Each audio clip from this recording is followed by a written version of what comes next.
In this episode of Unpacked. So I have to get out of the situation now before it gets worse. No time wasted. I started to feel my clothes coming off my body. You've been drugged.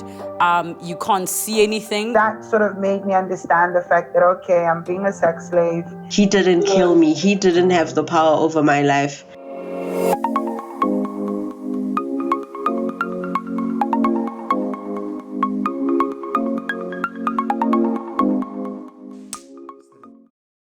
Can you imagine the sheer horror of being taken against your will? That is what we're talking about today. Now, we've got two ladies who have had this horrific experience and they're going to share their journeys with us. Stay tuned. While Grizelda Grootboom's Cape Town upbringing was fraught with many challenges, she lives to share her experiences. She was gang raped by teenagers in her township at the age of 9. Her journey involves drugs, prostitution, and living on the streets till she was trafficked, trying to start a new life. Bukelwa Moerane was on the way to catch a taxi home to Soweto back in 2017 when she was grabbed and her life threatened by an unknown man. These two survivors share their stories. Let's unpack. Our first guest that joins us is Grizelda Grootboom, who is chatting to us via video conference. Grizelda, thank you so much for joining us. Thank you so much for having me. So let's start at the beginning. I had actually heard your story a while ago and I was so traumatized with what you had experienced. But take us just back to the part where before you were taken against your will. Share with us your upbringing and what life was like before that happened to you.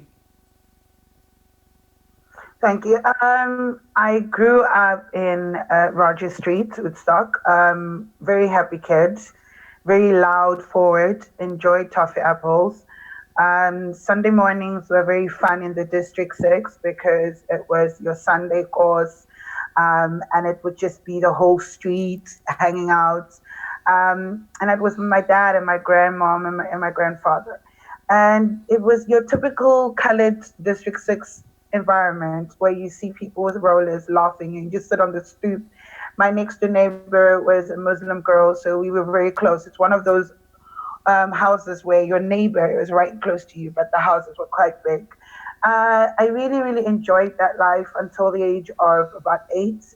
At 8 years old, apartheid government and just the changes of taking place in Cape Town, of moving out colored people, black people from the city and District 6 began.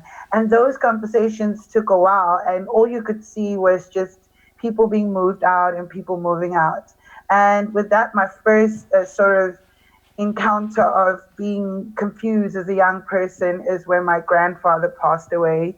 And then after that, it was my grandmother. And this really impacted my dad's mind, him being traumatized. And that's how he sort of ended up going into alcohol. And I was really questioning if we're going to have a home, because now the home was just extremely broken. And it was, your thing of every family member you see just fading away in the mist because you're 8 years old and you're not confused what's going on. And there's nobody to take care of you, and you just have to automatically grow into this survivor mode.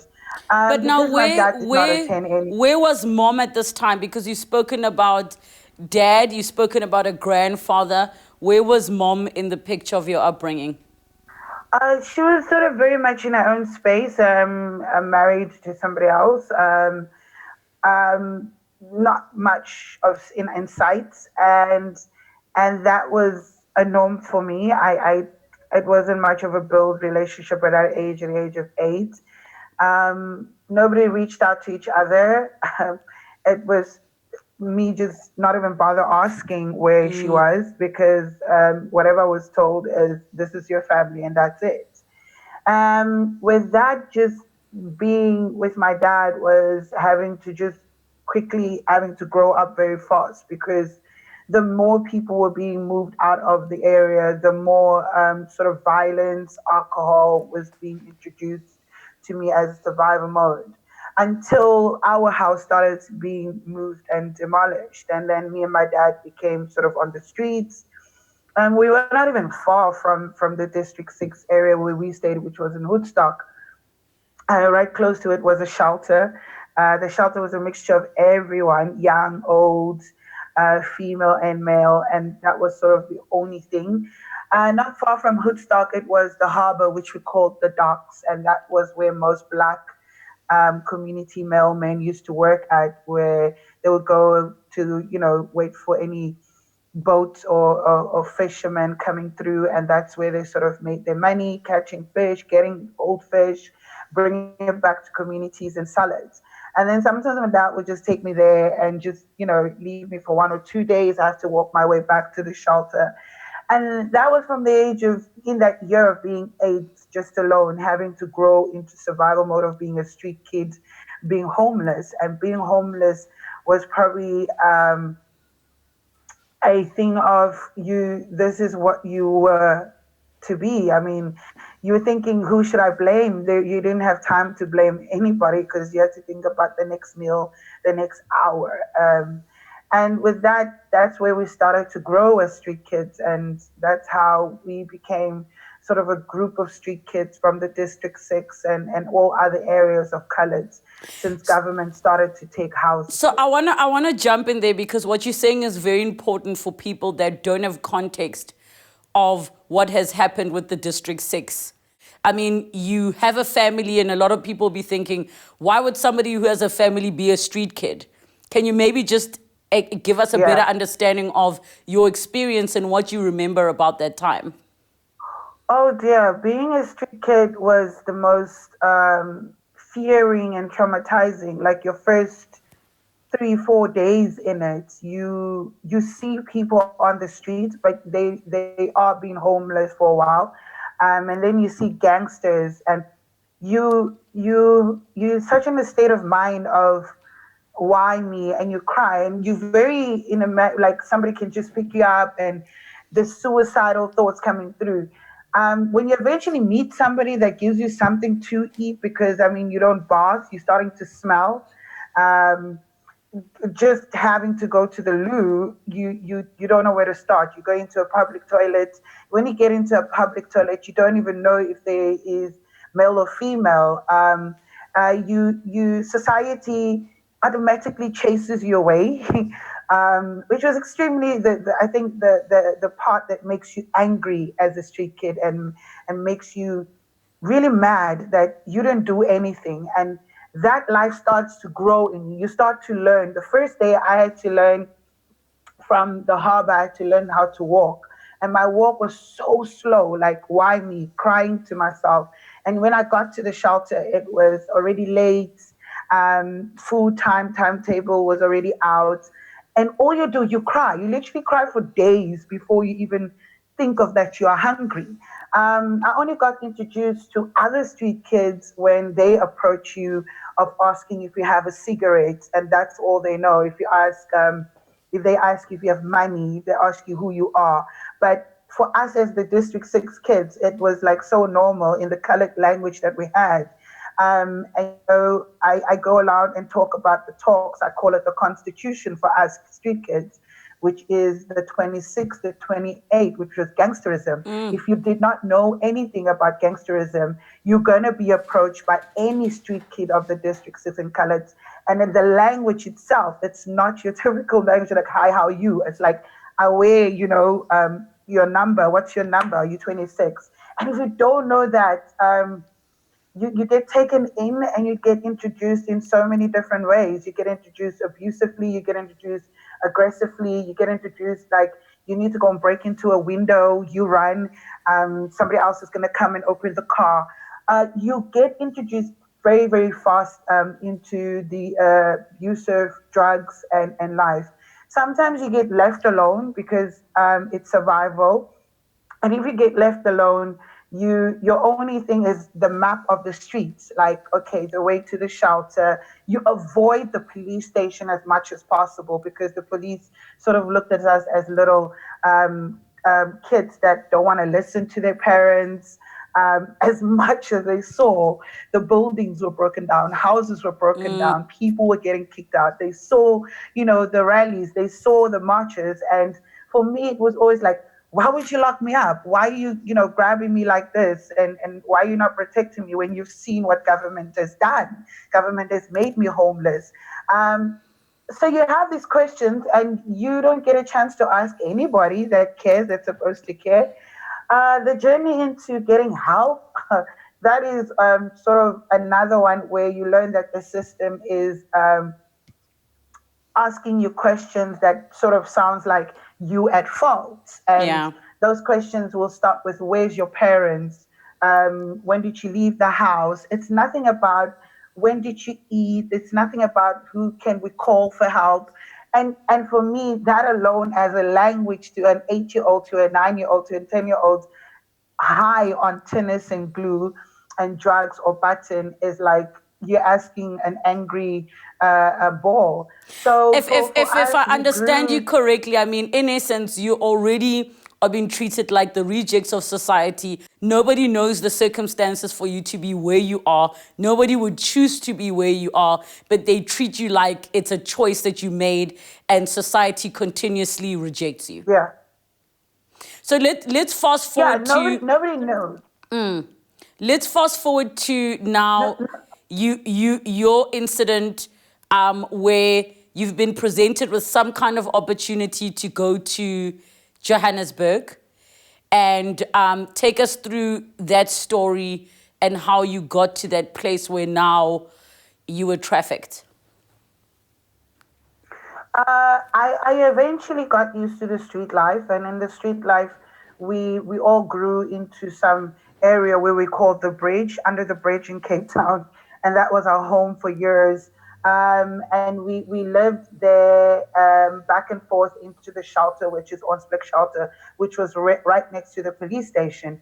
And for you to be able to stay at that shelter, you need to steal something and get locked up. And then, whatever policeman has been irritated by your presence being locked up every time, automatically decides to care and say, oh, okay, fine, let's transfer you to somewhere safe.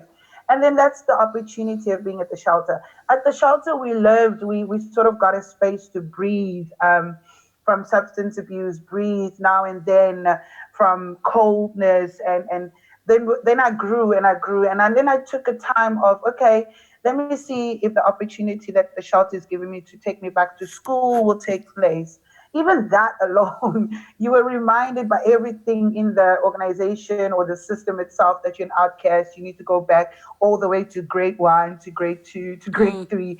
And that just drew you crazy in trauma. How far had you gone in school at this point? I tried to do my school 2 years ago again, grade 12, but I failed. And I guess I failed because there was so much going on with so much work. But back at that time when you were still growing up, like what was the last grade you actually consistently completed? I don't really remember because the school itself was more for disabled people. So it only accommodated us because we're from a shelter. So they accommodated us in saying, okay, this is the only space for you to come to school. So I think it was sort of standard 6 or 7, but most of the time it was practicals more than theory. Yes. So reading and writing was not a thing. It was more of do your hairdo or do hoodwork. And those were the 2 modules we had to take place. Yes. Yeah. So I would say standard 6 or standard 5 or 7. So now you get this opportunity. How did the opportunity come about, and how did you find yourself making your way to Johannesburg? To going to school, because I went to Jan van Riebeeck Primary. And as we know very well, the Upper Gardens is like sort of all these great schools for rich kids. And Jan van Riebeeck and everybody would walk down Gardens after school. And we, as, the shelter kids, had our drugs. And when we walked through the Gardens, we would just like hang out in the Gardens, smoke our buttons, smoke our weed. And that's how we started to meet some of the rich kids that wanted drugs from us because they knew. And that's how I met the friend. And the friend, like asked, can I have a spliff? And we told her it's button, so she has to pull. And then that's how the conversation started with me and her, and we became very close friends. I was very shocked because she's like, oh, okay, you guys have more to smoke. And we're like, yeah, but we still have to go home. We were very afraid to say we're kids from the shelter. We'll just walk, and then they realized, oh, okay, you stay here. So like I have to change. None of our visitors were welcome. So she waited outside the gates, changed, went out, went under the bridge, got more drugs to smoke. She smoked with us quite a lot for a person because for us it was drugs or for us as homeless kids. So I was very shocked to see a proper girl that was smoking so much. And that's how the friendship started. So we would meet up now and then. She took the phone number that where I stayed at the shelter, so she would call on Fridays and like, listen, I'm coming to town. I want to hang out with you guys. And we knew she's hanging out with us for drugs. Sometimes she'll go to parties around in camps being in town. And then we made a deal that, listen, we can't give you our drugs. It costs us something. You have to give back. And then, so loyalty started in this friendship of you do this for us and I do that for you. And this is how it began. And then a whole year went through, and she said she's moving to Joburg. And if I ever find myself, I can come through. And that was the same year, me turning 18, because my birthday is in December. And that year in 18 was the same time where the shelter was saying that, when you turn 18, as all policy goes, you need to go. You haven't been very well behaved anyway. So there's no need for us to support you. And then that's where I took the opportunity and said, I'm going to come through with you. And I did my collection of money standing at robots because I was part of the 26 gang. So the 26 gang, you don't just go out and sleep with men. So you stand on the robots or you rob people. And that's how I sort of collected my train ticket money so I can meet up with her in Johannesburg. Sort of a week later, she left. And what had she Johannesburg. promised you at this stage? I mean, was she just saying, I'm in Joburg, come through? Or was she like, I'm promising you a better life? No, she was just saying, listen, if you find your way to Johannesburg, let me know. We can do it. And the minute you get there, Johannesburg is very, very big, but we can make some changes. You decide. You can be a petrol attendant. You can be somebody's domestic worker. And then, whatever house my parents get me, you will have sort of the back room or room there, and then you can take it from there. And for me, it was like, yeah, sure, because she has done quite a lot of things for us as street kids. This wasn't just something that I did not believe from her, because I've seen her so many times being loyal to us. I've seen her come to, where we get locked up in the jail and just pay for us 200 rands to come out. So for her to say anything that sounds as great for me was sounding promising, because I've been with her. So she said, yeah, come through, let me know, dial me up, and I'll come and meet you in Johannesburg and just get yourself through. And I did that. I took the opportunity because Cape Town at that time, while I was 18, it was starting to become very, very violent for girls on the streets. The increase of rape was starting to happen. My closest friend that I shared a bed with was raped on Lion's Head, stoned to death. And for us street kids, we knew everything that happened in the city because there was every street kid on every corner. So word of mouth was the quickest to hear crimes or somebody being locked up. So I took the opportunity, found my way to Johannesburg, got to Park Station, very excited more than of being scared, because this is a new place. I am going to be with somebody that knows my habits. I know her, and she's sort of the rich kid that's going to really help me get out of what I want to desire for my life to change. I called her up. I said, I've arrived. It took me just about 2 days. Because the trains were stopping along the way, and then they stopped for a very long time. And when I got to Johannesburg, called her up and met her at Park Station. Back then, Park Station was so busy. Like, there was cars. If you walk out Park Station, it's more dangerous than being inside Park Station. Yeah. You'd rather be inside Park Station. So you sort of had to tell her what you're wearing, which shop you're standing at. And she took quite a while to come and pick me up. It was like hours before she came through to Park Station. So I ran out of quite a lot of money, and I ended up just sitting on one spot. And I was approached probably, I don't know how many men in that time sitting at that spot, which was a norm for me as a girl of being homeless. She came through, got hold of me, did not say much, but I was like, you know what, this place is so busy, and who am I to ask questions? We got in the car. There was a guy that was driving, and they were very lovey-dovey, and everything was just smelling so clean. As a person that's on the homeless, you just like, wow, the smell of the car, the smell of these people, they're fresh. My life is, you're just thinking about the great change Yeah. that is about to take place. We drove through the streets of Johannesburg, Hillbrow, got to Yeovil. I saw the life, and I was like, I'm used to street life. This doesn't scare me.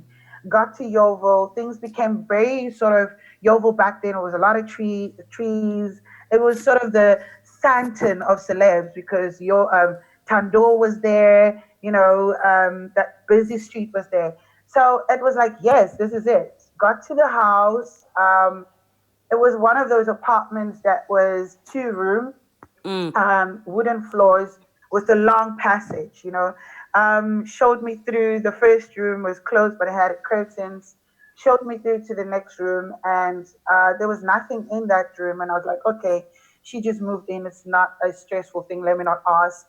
And I said, listen, I need to just take a nap. And when I wake up, I'm going to take a sleep. I was very high on tennis and glue because that's how we stay awake and high. Yeah. And then she said, sure, no problem. She's going to get me food. And that was it. That was sort of the last time I saw her. I think in my nap, taking it, 3 guys walked in. And I think the first thing was just that kick and the smack, and very confused, trying to breathe because the shock now of being woke up and then the shock of being grabbed and your arms behind you was like, okay, we are being robbed. She's couldn't make it because maybe, she's also being robbed or something happened to her. And no time wasted. I started to feel my clothes coming off my body, duct tape around my eyes. And I didn't even cry loud. I just like silently because my body is so used to body harm itself.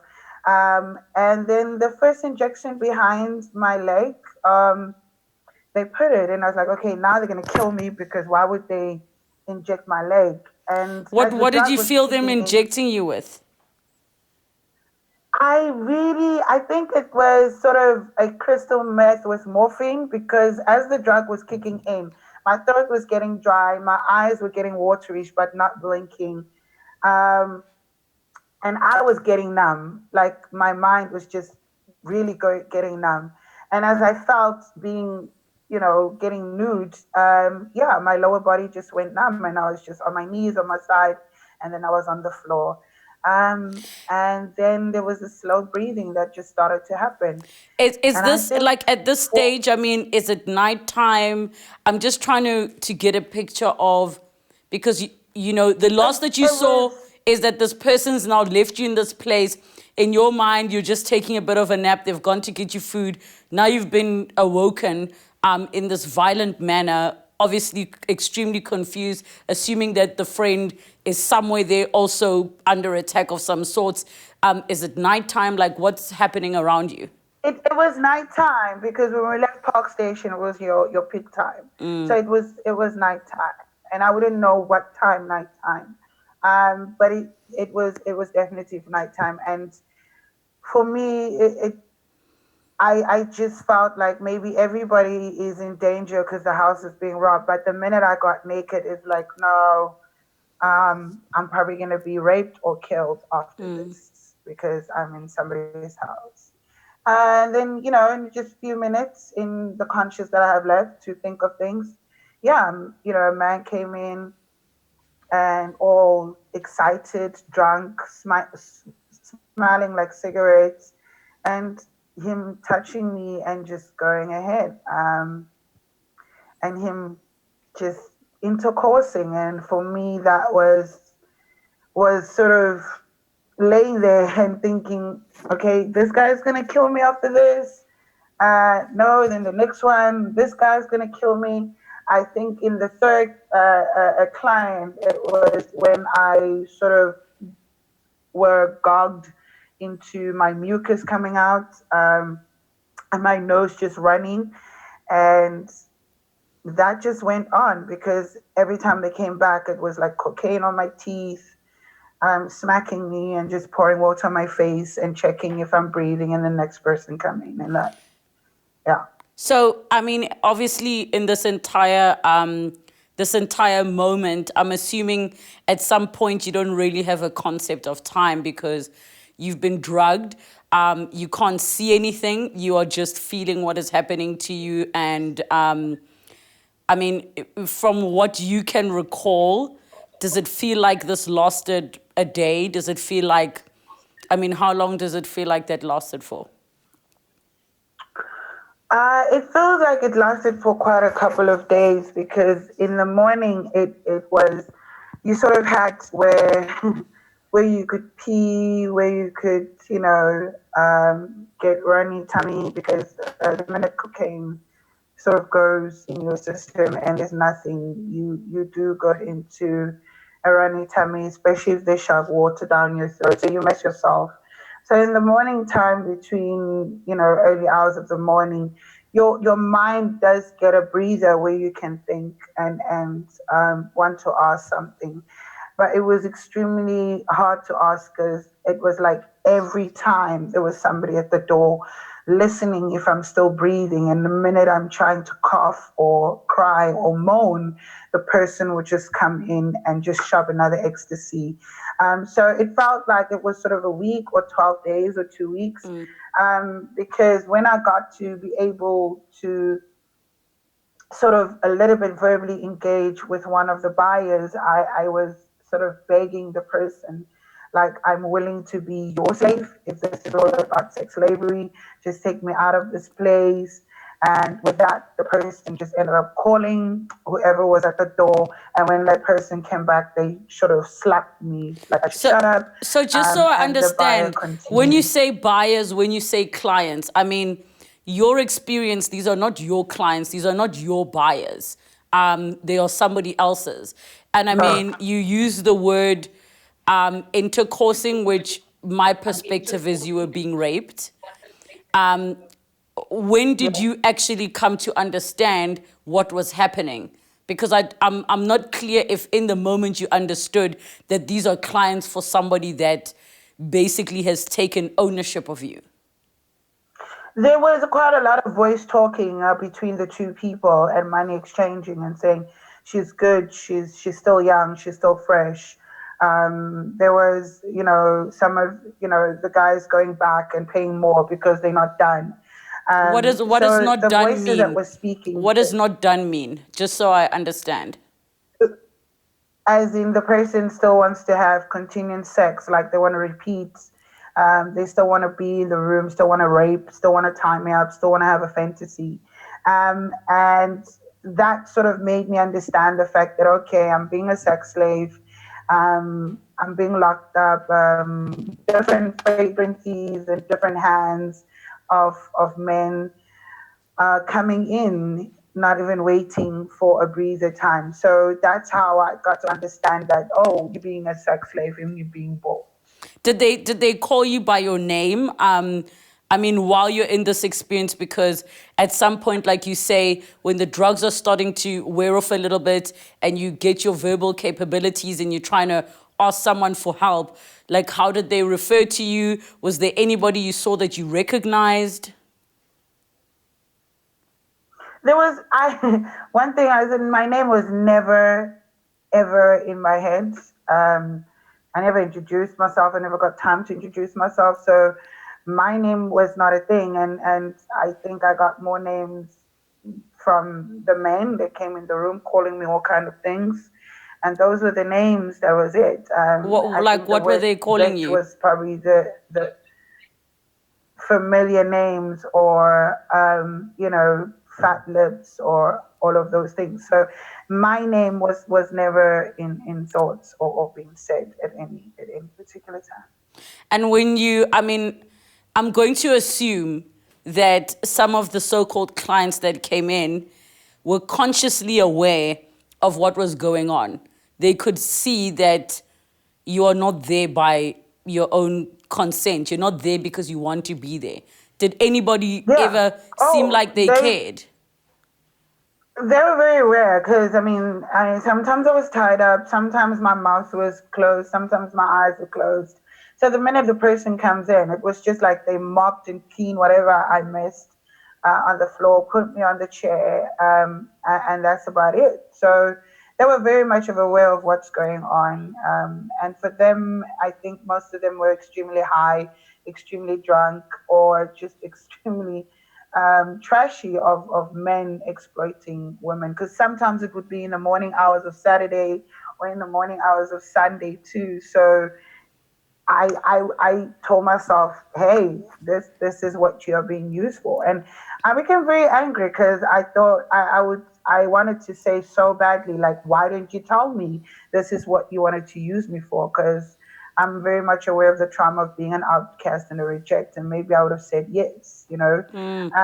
So in my head, these things were playing out, and I was telling myself, when I meet her, I will definitely choke her and ask her those questions, like, why the heck didn't you just say so? Like, I think half of the brutality and violence and the cigarette burns, or whatever similar vodka that was poured on my vagina to wipe off or being licked with, I would have been able to handle that much better, since he wanted to make me a sex slave. And I just made it a norm I in think, my head. yeah, one of the things that I remember about an interview that you've had before, you spoke about how for about 2 weeks, you basically, all you could smell was semen because they just left you there. You never got to bath. Yeah. You never got to eat. You were just...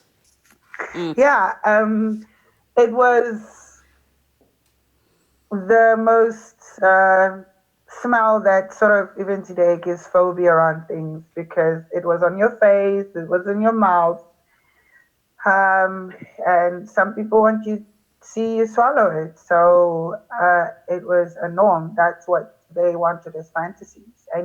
If you didn't, they had the right to call the person that brought you to come and just smack you awake, or drag you further so you can do what they say. I can't even imagine. I know I've heard some women speak of almost giving themselves out of body experiences to be able to Yeah. get through what is happening to them. It's almost like you have to step out of your body and remove yourself. Is that what you Yeah. were able to do for yourself? Yeah, I close my eyes and just see myself as a kid with my granny, and hope that the person, or I'll hold my breath and count to 10 while the person choked me while they have a fantasy, and hoping that the drug sort of really, really fast pumping my blood, and something could just happen. And it just never happens. And if I am out, they just come back and smack me awake and throw me with water, and yeah, or burn of a cigarette for you to wake up. If I'm just thinking about where you were in your life at that time, and I think about where I was at 18. If I was taken, I would have so many people worrying about me. Did you ever in that moment feel like, oh my gosh, somebody's worried about me, they're gonna come looking for me? Or was it just no one's worried about me? At first, I thought she was very worried about me. I thought that she is gonna kick down doors. I thought she would care. And then at second, I was like, I regret leaving Cape Town. I regret leaving my friends that I know sort of protected me in certain moments of being killed or raped or being beaten up. So it was at point where I was like, you know what were you thinking? This is where it was going to end up anyway. You were just lucky that you had other people on the streets. This time you in Joburg and you're alone. And I just got more angrier than anything. So at some point, I just got so angry and didn't think that anybody's gonna come and anybody do care where I am. And I accepted it. The minute I accepted it, it was it. I got extremely, extremely, extremely angry. So And when the you anger say, of just being yeah, quiet. when you say you accepted it, do you mean you accepted that this person you thought is your friend actually betrayed you? Or do you mean you accepted what your circumstances were and you just surrendered to them? Like you stopped fighting, you stopped trying I to run away? accepted that nobody's gonna come, and I accepted that I didn't know where she was at, and then for me, I thought maybe it happened to her. I never thought that it would be her, and for me to know that it was her, it was when I think sort of 3 or 4 days before the day they kicked me out. It was like, what did you think you're here for? So that's when I knew that she knew about it. Because, the guy was like, what did you think your friend brought you here for? And that's when I got really, really angry. I was like, wow, I didn't know that you can be portrayed by somebody that you thought you have a loyal relationship with in all levels. So I totally accepted everything as it is. But most of it, I really got angry at everything, at life, at breathing and being a being, yeah, or being a woman. Did you at moments want to no longer be there? Like were there parts of you that hoped that they would kill you? Oh yeah, definitely, definitely. There were times that I would try to fight back until they could like sort of beat me up, go unconscious and die. And there were times where I felt like, somebody could just come in and start robbing the place. So you basically just have dark thoughts at all times. There were times where I really, really hoped, some guys would just, the way they did their fantasies with their underwears around me or choke me, or some of them really were violent when they wanted to have fantasies with young kids of being raped. Most of them did that quite a lot, being choked. And those were the times where like, push and choke me harder. And some guys would say, we don't want to choke you harder because then I can't hear you moan. Yeah, so it was a lot of suicidal times. Is there any moment that for you was the worst, like rock bottom moment of that experience that you can recall for us and what was happening at the time? Yeah, being lifted up and having two people intercoursing on your body, both sides. And I think I only cried and saw the teardrops while I was face down. And when I saw, I literally looked for my teardrop amongst everything else of the sweat. And I looked at it and I knew that, this is it. This is where I'm going to end. I'm not going any further than this. It was the worst. Can I ask you a difficult question just so I can get a better understanding? Is there a reason, I can assume what the reason is, but is there a reason when you speak about this, you describe it as intercoursing and you don't say the word rape? I would assume it makes it easier for you to digest what's happened to you by using that wording. But is Yeah. that something you consciously do? Yes, it's something consciously that I have to start doing because for the past 2 years, as you know, due to the book, we've been like everywhere, and that caused quite a lot of trauma on me. So the counseling sessions I've had, my counselor asked me to, if I can, with what I'm doing, is it possible just to sort of change some of my wordings so I can be able to breathe through my speaking because it's imagination is very close to my head. I still have extreme images of it, not just images, but the sense around it. So calling it sort of very different than rape or abuse or aggressively or describing it into what I know it was, and try not to describe it the way I feel it and the way I see it in my head, is for me not to feel extreme trauma after any interview or talk. And I get that completely, and I obviously appreciate your openness. I think I just want it to be clear, especially for those that are watching. Yeah. I think for me, the biggest thing that I want to share with everybody is how, a lot of people have misconceptions around some of the topics we're having. And the reason I want it to be clear why we have to call it by what it is, and I'm not saying you who experienced it, but everybody else, we need to get the language correct that it is rape.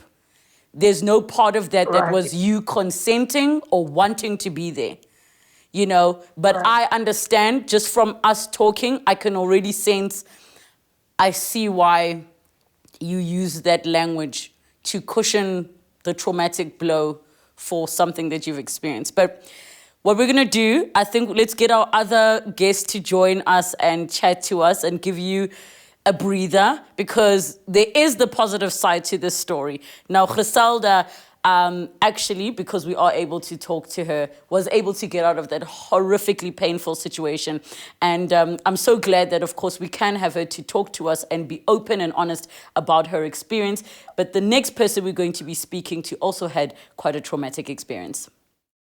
Our second guest for today's episode was also taken against her will. Her story is a little bit different. Now, Bukelwa Moerane joins us via video con. Bukelwa, thank you so much for chatting to us. Thank you very much for inviting me. It's a pleasure. So chat to us about, how you got to the point where you were being taken. I mean, I honestly just have so many fears for myself personally, of that fear of not knowing what is happening and what's about to happen to you. Yeah, this whole thing has just made me very conscious of my surroundings. I was actually just walking to a taxi to catch a taxi to go back home. And unfortunately, I wasn't paying attention to my surroundings. I mean, it's not something that I have to do anyway. And then there was somebody behind me. He grabbed me, told me to not do anything stupid, be very quiet, do as he says, otherwise I'm going to get hurt. And, if you hear those kinds of words, you somewhat think that this guy could have a gun, could have a knife. Although I can't really see it, but your mind gets a bit paranoid. And it's only wise, I thought at that time, to do as he says, so to avoid any problems, like he said. So where was home and where was this taxi rank? Where were you coming from? So I was coming from Aponya Mall. It was around 8:30 on a Sunday evening. I caught a taxi from Aponya, which dropped me off at Bara at KFC. And then I had to walk a very short distance, no more than 1 kilometer, to catch another taxi that would take me home to Diepkloof. So the taxi rank was very empty on a Sunday. I wasn't even aware of that. I mean, I'm not somebody that travels a lot. So I thought on Sunday, it's a normal day like any other day. You'll find taxis around 8:30 like you do during the week when people are working. So, when I got to the taxi rank, it was very empty. There were 3 taxis left, and they were pretty far away from where I had gotten off. So now somebody grabs you from behind. Do you remember what language they were speaking? Do you remember those details? Because any of my traumatic events that I try to recall to somebody, it's nothing as serious as yours. But I just recall being mugged, when I had to explain to the police officer what language he was speaking, I couldn't even remember. I just knew he said, "Give me your bag." I didn't know if it was Tswana, Zulu. Do you remember those details? I mean, it was a while ago. The details have sort of like faded. Which I guess is like part of moving on. But he was speaking Venek, like Soweto language. It's mixed. It's some Zulu mixed to it. So I could say it's like the normal Soweto language, Soweto Dao that you hear in Soweto, yeah. So now he's grabbed you. You can't see a weapon, but you don't know. So you're being compliant. Describe what happens next. So, I'm compliant. I walk towards the passenger seat, and he puts me in the passenger seat. He goes on the other side to start driving. Obviously, he closes the doors and then drives off. He held my right hand while he was changing the gears and doing everything. And I couldn't really think straight at that moment. Everything just blanked out for a bit. I wasn't in the same space as the event. I really I blacked out. But as soon as I regained, when I started calming down, I heard him swearing at me.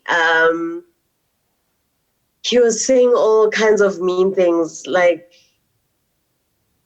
I didn't know what I did to deserve that kind of, swearing and stuff. Like what was he saying? And you can be free. You can say whatever the words were. Okay. Cool. Yeah. So he was calling me in Venek, in Zulu. Oh, like I said, Soweto Dal. Calling me Sfebe. Nyathatha ngizokrepa ngizokubulala. Ungayenzi next stupid wena. Those kinds of things. And like I said, I was very compliant. I followed the rules, and I didn't want to do anything that would anger him because I didn't know what he had. Or what he's capable of. Or what he's capable of.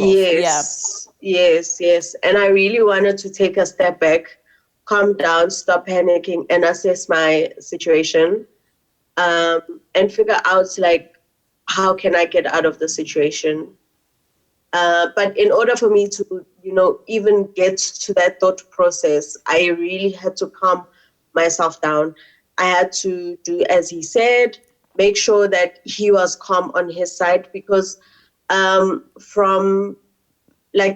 love watching movies, and I make basic analysis of these movies. I also like watching the crime channel where they teach you that if you are in a presence, or if you're in a similar situation, you must assess what the other person is doing, because most likely they could be a first-time perpetrator, and if they are panicking on their side, they might do something stupid, But if they're more calm, then they lose focus on you and what they are doing, basically, because they're starting to come down. They're starting to think that they're getting away with whatever they're doing. So I had to get him to that kind of point where he was very comfortable and thought that he's gotten away with it. Basically, you had to make him believe that he has control, because the shouting, the threatening is there to make you submit into his control. And the more you fight, obviously, you risk that fear of he might do something extreme to control me. But if he thinks he's got control, he will do whatever he needs to do. Was there no part of you which felt he will start to relax? Yes. Was there no part of you which felt like, here's take the money, at what point? Because in my mind, I would have thought this person wants money. I did think he wants money the first time when he put me in the car. I thought he was going to drop me off at the corner and take my bag and phone. But when he started talking about raping and killing me, then I knew his intentions. And I wasn't fighting.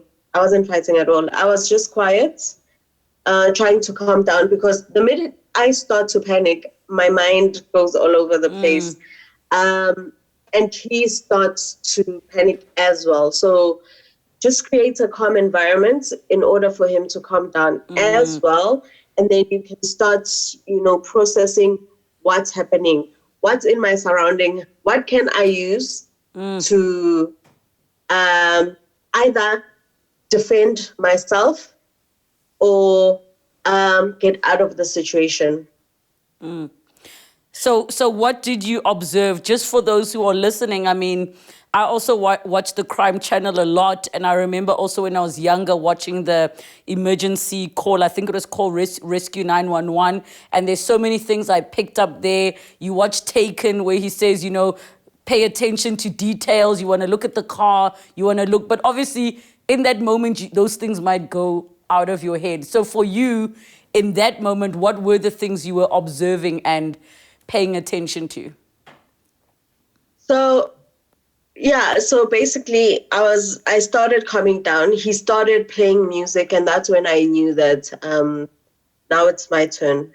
It's my turn to get out of this situation. He's calm. He's not paying attention to me. He's let go of my hand. He was drinking as well. He made a call to a friend, and I thought to myself, you know what, if I don't get out now, whatever's wherever we are going is out of my control. So I really had to get out of that situation at that moment. What was he saying to a friend? I'm just trying to imagine, like, he's taken you, he's obviously not in his, sober state of mind. He's phoning a friend to say what? I couldn't hear out the conversation. It was all, it wasn't a foreign language, but it was like a coded language. You couldn't make out what they were saying. So I thought to myself, you know what, there's something at the end of the destination of the journey. And it's worse than this. Right now, he's alone. He's got no one assisting him.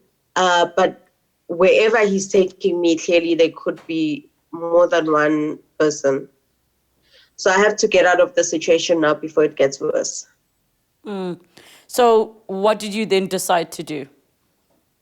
So I looked around. I figured I had a few options. I looked at the model of the car. And because I was going to driving school a few years ago, I know like those kinds of cars, when you fiddle around with the gearbox, the car stops.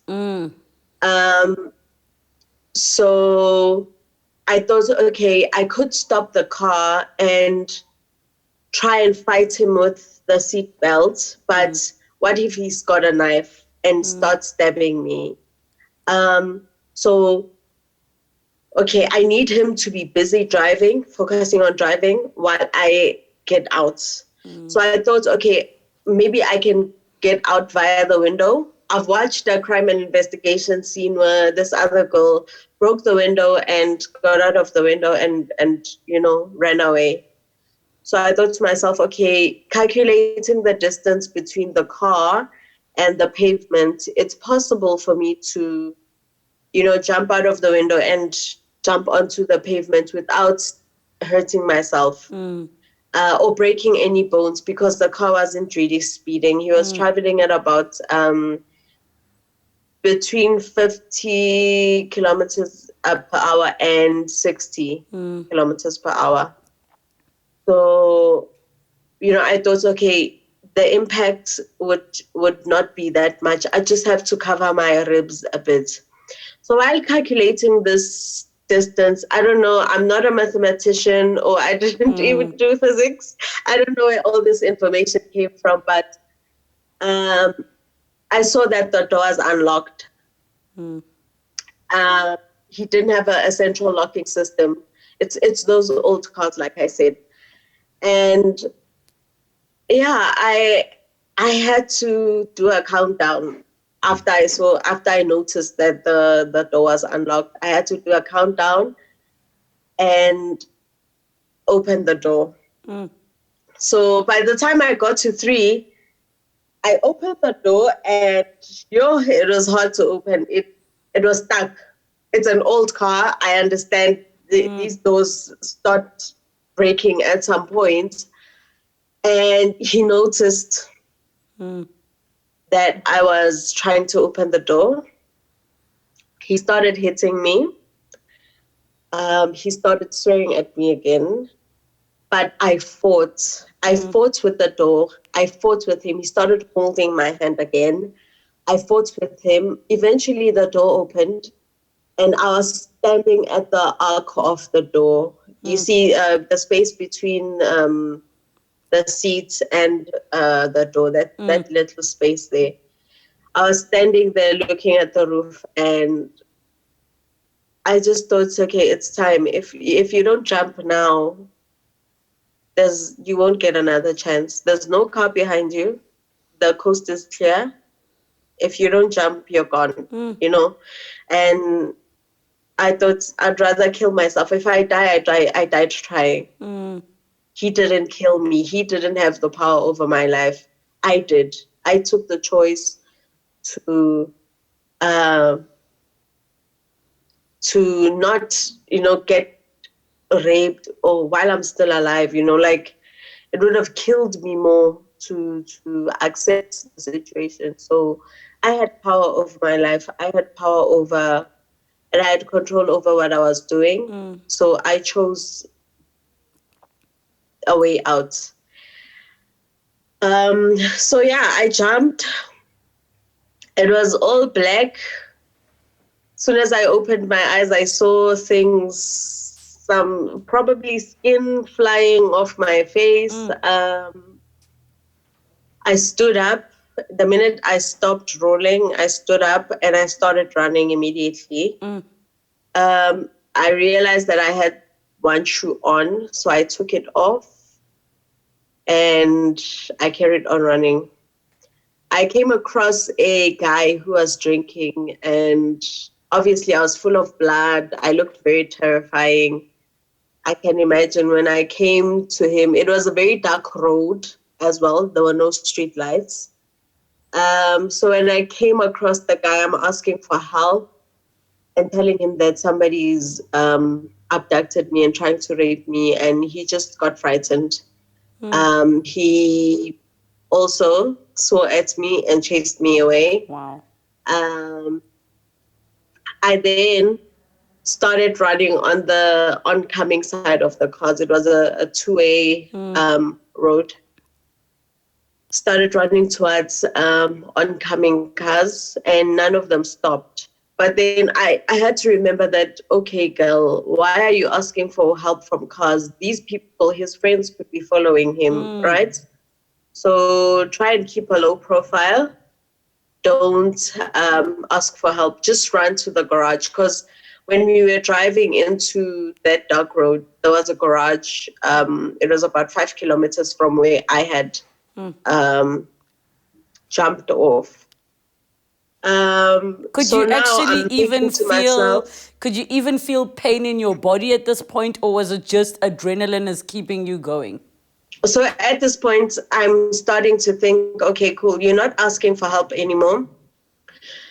What is your body situation?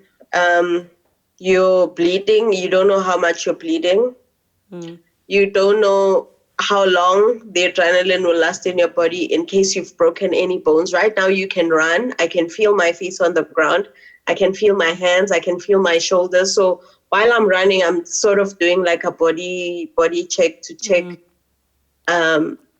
if I'm in a good condition to, and how long can I run before I pass out.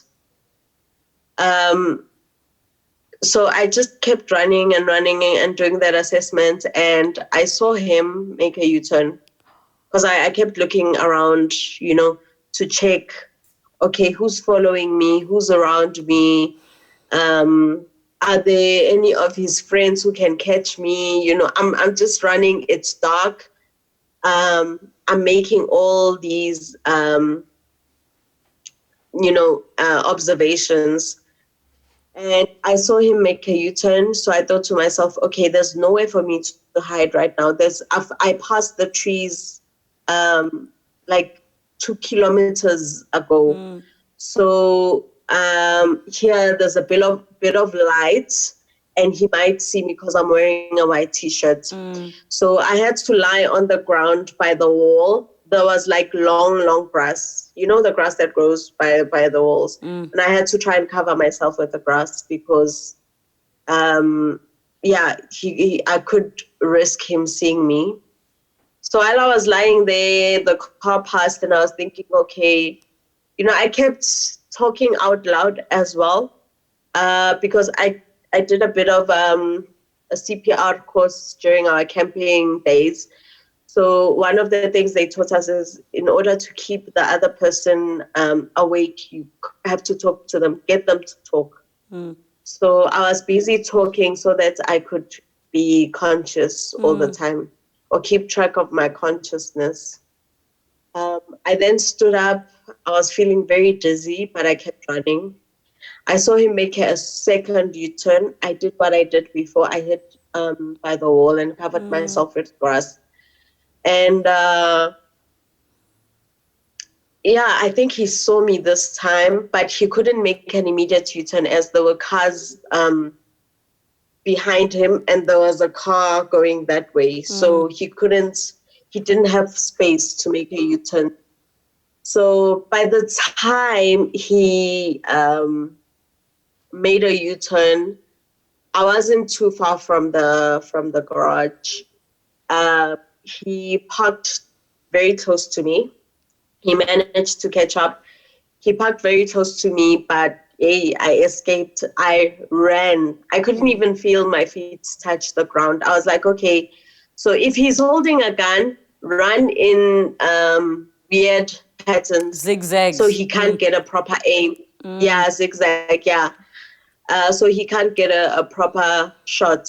And make sure that people see you at the garage. Even if you fall at the garage entrance, just scream as soon as you get to the garage. So that's what I did. I let out a very loud scream for the attendants to get the attention. And I ran to one of the attendants. I was shaking. I was scared. They tried to go chase after this guy, but I said, no, don't go, because he might have a gun. We don't know what he has. So can we try and get me to the hospital, because I don't know how much blood I've lost. And I still need to call my mom and let her know where I am. So that was it. It was hectic. I managed to get help from a couple that was with a kid. They helped me call my mom. They took me to Para. They left me there. Unfortunately, they also had somewhere they needed to go. I managed to book myself in, waited. I checked in at 9, quarter past 9 or something. I only got assistance at 3 a.m. But luckily my mom was there. She managed to talk to me. And I was discharged immediately the next day after they stitched up the scars on my forehead. So how bad were the injuries? They weren't, I wouldn't say they were that bad. I lost my 2 front teeth, which I've managed to fix thanks to Dr. Smile and offering to, give me permanent implants. I had a few scars here and on my upper lip as well here, on my nose area. And I've got some scars on my left arm and scars on my right leg. So On my body, there wasn't any damage. Like I said, I was covering my rib area so that I don't break any ribs. You know what's so fascinating about your story is the fact that all your knowledge kicked in when it needed to. Like you even saying you're trying to calculate based on how fast the car is going. When the fact that you're even thinking about protecting your rib cage. I mean, I think that's phenomenal that your instincts kicked in and did that, that you remembered that you needed to hide when you needed to hide, that you remembered how far the garage was. I think that's absolutely, absolutely amazing. I have never been in that kind of situation, and I don't know if my knowledge would kick in, because you never know what trauma is going to do to your body until you're in it. But what I want to do is bring back Grizelda. I'm very happy that you're with us, but I want Grizelda to join us so that all of us can actually celebrate the fact that you are both here from your traumatic experiences. Grizelda joins us again as we wrap up this conversation. So, Grizelda, how did you get out of your horrific situation that you were in? Well, I got kicked out of the house in the middle of the night, and I was changed with a younger girl. She was brought in, and that's how they kicked me in. And it's sort of like the more younger people, they wanted more younger girls. And I think that's why. And it was very shocking because this girl, clearly, you could hear by the screaming and the kicking that she was doing that she probably have never been. And in this, what we call in the work that we do, sort of snatch trafficking, meaning, the car drove by, the car probably have been driven around the community and watching out who and what she does. And then that's how, because she was really kicking and screaming. And when I got out, the first thing I had to do was just get back to my arrival destination, was Park Station.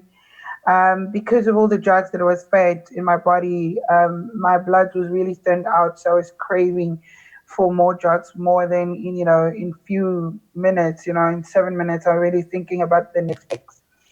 And with no time wasted, went to Park Station had a lot of truck drivers. Went to one of the truck drivers, had sex with them, they paid.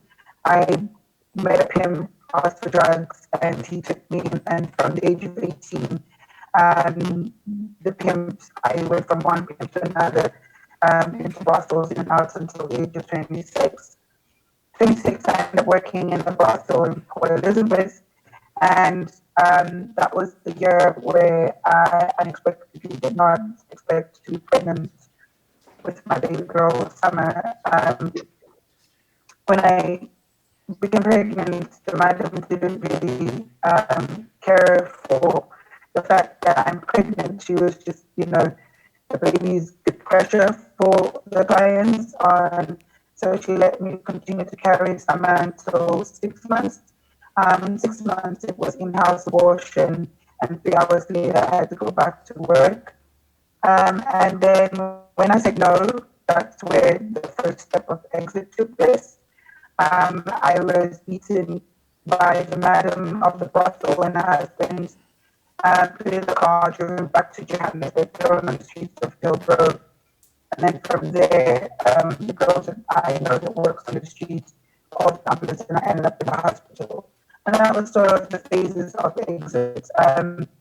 But because the hospital had so many people working in, religious people working at the hospital, one of the nuns, they helped me get rehab. And in rehab, drugs coming out was probably the most suicidal time of my life, because now you can finally feel and think, and more images are coming through. And after rehab, which was sort of a whole 6 months to 8 to 9 months, I went straight back to a shelter that needed people to work in, but the shelter was sort of for babies that get thrown away, still alive. And for me to stay there at the age of 27, I had to start cleaning and washing babies that were in. And that was the beginning of exit. And then exiting, it was extremely hard because my pimp had sort of tattooed me, so it was easy for him to go to any police station, any hospital, and just act as if he's an uncle, identifying the birthmark, the tattoo, and privacy. And if anybody as a family member come through and know your bodies and your surname, it was easy for the hospital or the police station allow that person to come in. So I ended up going back into the pimp life with the pimps. And then from there, they pushed me for drug trafficking. And during the day, it was a life of a homeless going to shelters. But then there was always a car following me, and that was the pimp. During the night, they were teaching us how to cook and pack drugs. And then from there, I started just trying to find ways of survival, of how to exit. And I ended up working at a church, and in that church is where I met a pimp. And that's when the pimp asked me if I wanted to drop drugs in Cape Town, and I took the opportunity, and I ran back and came to my mom's house in Kgothatso. And that was the beginning of exit for me. I think the very important reason why I wanted the two of you together in a conversation is that irrelevant of what your background is, you were both taken into circumstances that you didn't choose. And obviously, in the case of yourself, Grizelda, I mean, you were kept for a long period of time, and circumstances put you into a position where you were looking for a better life. In the case of you, Bukelwa, I mean, for you, you were just snatched. These are things that can happen to any woman at any moment. Let me start with you, Bukelwa. What would you say to young ladies? You alluded to it earlier about just being observant of your surroundings, but what has that experience taught you that you'd like to share? Right. Besides always being constantly paranoid and being overly observant, I think on my side, it's really taught me to pay attention to my surroundings and to calm down, not panic, and think about what's happening and assess the situation and figure out a way to exit. And I'm gonna leave it on that note, especially because the both of you are using the word exit. The beauty of both your stories is that you were able to get out and create the narrative of how you wanted the story to end. You both could have died. Yeah. You both could have died and you didn't. In the case of yourself, Bukelwa, you were able to jump out of a moving vehicle, do something so brave. And in the case of yourself, Grizelda, you are turning your life around despite the circumstances that you have been in. And I think it's just, I'm really grateful that you've taken the time to just share your experience and your story of what you went through and how you went through it and how you're powering through. I can hear from speaking to the both of you that it's still very traumatic, even though it happened a while ago. And I all I can do is just wish you both healing, man, and to send you just lots of love and light. Thank you so much. Thank you. Ladies, thank you so much for joining us here on Unpacked and sharing your story. We'll make sure that everybody gets additional details for all of your social handles, how they can get in touch with you, how they can get more of your story and ask all of the questions that they need to ask. I never imagined that these stories, I mean, I've read about them before. Before I sit here and talk to you, before I sit here and talk to the guests that join us, I already know what we're going to talk about. But every single time we walk out of a conversation, I learn something new. And power to the survivors, because they're the ones that win. They're the ones that win. Thank you for joining us. Next time on Unpacked. Your father used to drive around a traffic circle over and over again, just to make sure that you're not being followed. I became an artist to try to find language for the things that are unsayable but that are felt. I was already aware that, okay, we're going to enemy camp. There are millions of people in this country who are still reeling from trauma yamzabalazo, who will never know. A lot of the angst and anxiety was coming from your own black brothers and sisters that were telling you, you're not black enough.